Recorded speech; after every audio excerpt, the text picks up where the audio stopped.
Assalamualaikum warahmatullahi wabarakatuh. Perkenalkan, nama saya Shelfie Chania Fitri dengan NIM 19002145. Baiklah, di sini saya akan menjelaskan tentang bagaimana strategi seorang kewirausahaan tersebut. Dan soal yang pertama di sini itu soal pengelolaan usaha mulai dari perencanaannya.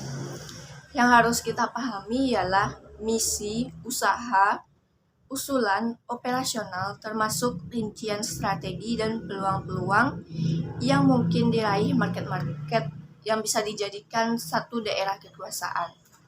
Jadi perencanaannya itu kita harus memahami apa visi misi kita, apa usaha yang akan kita jalani, apa usulan yang akan kita dapatkan nantinya, dan operasional apa yang akan kita jalani nantinya.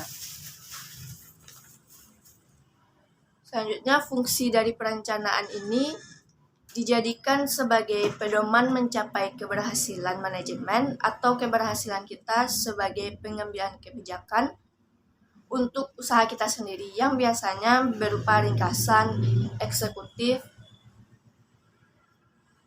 finansial yang akan kita gunakan dalam proses pelaksanaan usaha yang dibuat.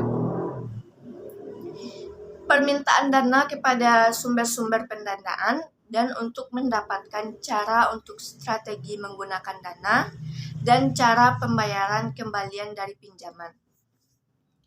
Selanjutnya ada pengelolaan keuangan.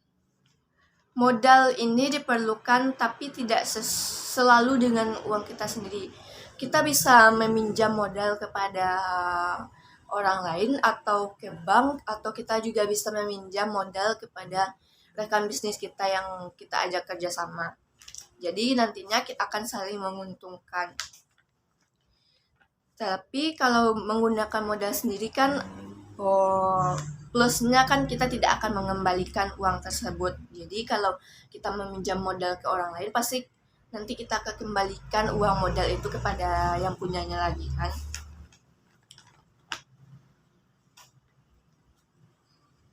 Ketika kreativitas, ketika pemikiran dan bisa dihitungkan dalam satu aktivitas, dalam satu pergerakan usaha yang akan kita buat. Pengelolaan keuangan pada prinsipnya adalah bagaimana kita bisa mengusahakan sumber-sumber dana yang memungkinkan, bagaimana pada akhirnya kita bisa memanfaatkan dan menggunakan dana-dana yang didapat. Ada 3 aspek yang harus diyakini dalam konsep manajemen keuangan ini. Yang pertama, sumber dana. Sumber dana itu modal utama, atau sumber dana itu termasuk dalam dana internal dan dana eksternal. Dana internal maksudnya di sini itu seperti dana dari kita sendiri, atau dari keluarga kita, atau dari kerabat-kerabat kita yang kita kenal. Kalau dana eksternal ini berasal dari luar, seperti kita meminjam kepada bank dan bekerja sama dengan rekan bisnis kita. Yang kedua, perencanaan dan penggunaan dana. Perencanaan dan penggunaan dana ini ada beberapa. Yang pertama, biaya awal. Yang kedua, analisa pulang pokok. Yang ketiga, biaya sewa bangunan. Dan yang keempat, biaya asuransi dan lain-lainnya. Selanjutnya, aspek yang ketiga, pengawasan dan pengendalian dari dana. Hal yang lain harus dilihat sebelum memulai usaha ialah pemasaran. Pemasaran ialah kegiatan yang meneliti banyak hal, yaitu kebutuhan dan keinginan dari konsumen, produk, harga, tempatnya, dan promosi. Jadi pemasaran itu cara kita memasarkan, cara kita menentukan, cara kita menarik konsumen, mencari produk, menentukan harga, dan menentukan tempat serta promosi apa yang kita buat nantinya untuk bisa menarik konsumen tersebut. Di sini ada beberapa strategi dari pemasaran. Strategi pertama yaitu perencanaan pemasaran. Perencanaan pemasaran ini mulai dari penentuan kebutuhan, memilih pasar atau segmentasi pasar, mendapatkan strategi pemasaran, melakukan pemilihan terhadap berbagai macam strategi pemasaran dengan menggunakan marketing mix. Jadi sebelum kita memulai pemasaran yang akan kita lakukan itu, jadi ada baiknya kita menyusun strategi bagaimana kita menjalankan strategi tersebut. Yang kedua ialah mix marketing. Mix marketing ini sama kayak menggabungkan beberapa strategi. Jadi strategi yang awal misalnya strategi dari orang, kalau orang tersebut memiliki strategi yang cukup bagus, kita juga memiliki strategi yang bagus. Jadi kita gabungkan strategi itu untuk menarik konsumen.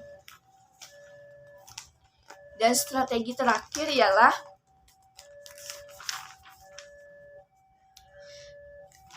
kiat pemasaran. Kiat pemasaran ini juga ada beberapa. Yang pertama, selalu konsisten dalam melakukan perencanaan. Jadi dia selalu konsisten dalam melakukan perencanaan, tidak setengah-setengah dalam melakukan perencanaannya tersebut. Yang kedua, menyasar target market. Yang ketiga, menghitung anggaran dengan akurat. Dan yang keempat, menentukan marketing mix seperti yang dijelaskan sebelumnya. Yang kelima, melakukan branding dengan baik. Yang keenam, promosi dan iklan. Jadi promosi dan iklan ini sangat penting dalam melakukan sebuah usaha untuk menarik konsumen kita agar menjadi pelanggan tetap kita atau agar menjadi konsumen tetap kita. Jadi mungkin itu saja dari strategi kewirausahaan ini. Mudah-mudahan teman-teman yang menonton dapat mengambil hikmah dari apa yang saya jelaskan ini. Mungkin bahasanya agak berbelit, tapi saya akan mencoba memperbaiki bahasa kita. Baiklah, sekian, terima kasih. Assalamualaikum warahmatullahi wabarakatuh.